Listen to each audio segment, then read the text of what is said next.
আসসালামু আলাইকুম ভিউয়ার্স, আজকে আমরা এসেছি এই আপুটি একটি গজল বলবে, আমরা সেটি শুনবো।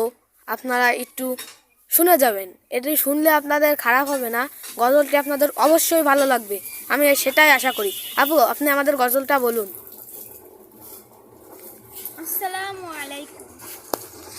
মুহাম্মদ তুমি ওগো খোদার পিয়ারা, আমিনা মায়ের কোলে নয়নের তারা, নয়নের তারা।